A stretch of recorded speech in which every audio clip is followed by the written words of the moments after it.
कालच्या जाळपोळीच्या घटनेनंतर आता दौंडच्या यवतमध्ये जमावबंदी लागू, तर 15 जणांना ताब्यात घेतलं। व्हॉट्सअप ग्रुपवर आक्षेपार्ह पोस्टनंतर हिंसा भडकली होती। कुणीही कायदा हातात घेऊ नका, शांतता राखा, यवतमधील तणावानंतर मुख्यमंत्री फडणवीसांचं आवाहन। आक्षेपार्ह स्टेटस ठेवणाऱ्यांवर कारवाईचाही इशारा। यवतमधील परिस्थिती पूर्णपणे नियंत्रणात, भीतीचं कुठलंही वातावरण नाही, जातीय सलोखा राखा, अफवांवर विश्वास ठेवू नका। अजित पवारांकडून यवतमधील परिस्थितीचा आढावा। दोन गटातील तणाव, दगडफेक आणि जाळपोळीनंतर आता यवतमध्ये पोलिसांचा रूट मार्च, गावात शांतता राखण्यासाठी पोलिसांचा मोठा बंदोबस्त। यवतमध्ये सध्या तणावपूर्ण शांतता।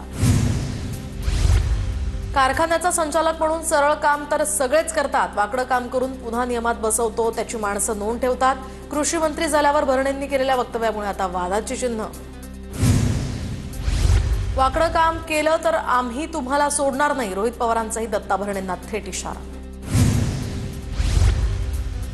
पुण्यातील पार्टी प्रकरणानंतर रोहिणी खडसेंनी शरद पवारांची भेट घेतली। रोहिणी खडसेंचे पती प्रांजल खेवलकर सध्या न्यायालयीन कोठडीत, प्रवीण गायकवाड यांनी सुद्धा शरद पवारांची भेट घेतली।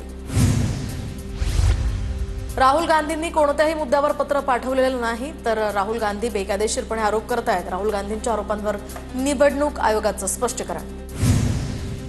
सुप्रीम कोर्ट शिवसेना आणि राष्ट्रवादीच्या याचिकांवर सुनावणीच्या तारखांचा खेळ करतंय। सामनातनं हल्ला बोल तर सरन्यायाधीशांकडे देश मोठ्या अपेक्षेनं बघतोय। तेलंगणातील प्रकरणावरून सामनातनं महाराष्ट्राच्या राजकीय परिस्थितीवर भाष्य। तर आज पनवेलमध्ये राज ठाकरे आणि संजय राऊत एकाच कार्यक्रमानिमित्त एकत्र येणार। आज शेकापचा वर्धापन दिन मेळावा, दरम्यान विजय वडेट्टीवार, शशिकांत शिंदे हे देखील या मेळाव्याला हजेरी लावणार। ठाकरे बंधूंना शह देण्यासाठी भाजपचा गुजराती तडका, महाराष्ट्र राज्य गुजराती साहित्य अकादमीच्या वतीनं गुजराती नाट्यप्रयोग। दरम्यान मनसे कामगार सेनेच्या मनोज चव्हाण यांचा विरोध, तर नाट्यप्रयोगानंतर नव्या वादाला तोंड फुटण्याचीही शक्यता। उपमुख्यमंत्री अजित पवारांचा आज रायगड दौरा, 4:30 वाजता अलिबागमध्ये कार्यकर्ता मेळाव्याचं आयोजन।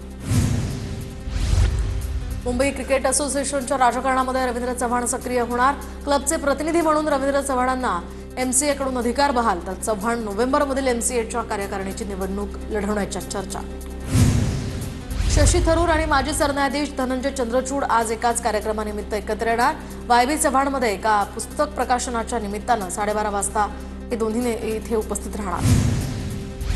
सरन्यायाधीश भूषण गवई आज नागपुरात येणार। दीक्षाभूमी परिसरातील डॉक्टर बाबासाहेब आंबेडकर महाविद्यालयाच्या हरित महोत्सवात प्रमुख अतिथी म्हणून ते सहभागी होणार। मुख्यमंत्री देवेंद्र फडणवीस, मंत्री बावनकुळे आणि शिरसाट यांचीही तिथे उपस्थिती। शिंदेंच्या शिवसेनेचे राजू साबळे आज अजितदादांच्या राष्ट्रवादीत प्रवेश करणार। शिंदेंपर्यंत पोहोचू दिलं जात नाही, लोकसभेला गप्प बसवलं, साबळेंकडून खंत व्यक्त। काँग्रेसचे प्रवीण ठाकूर आज अजित पवारांच्या राष्ट्रवादीत प्रवेश करणार। काँग्रेस पक्षातनं जनतेचे प्रश्न सुटत नाहीत, प्रवीण ठाकूर यांचा आरोप।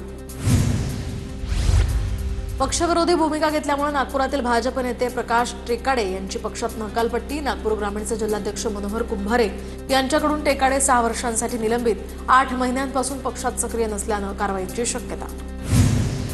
नंदुरबार जिल्ह्यातील स्थानिक स्वराज्य संस्थेच्या निवडणुका महायुती म्हणून लढणार, आमदार राजेश पाडवी यांची घोषणा।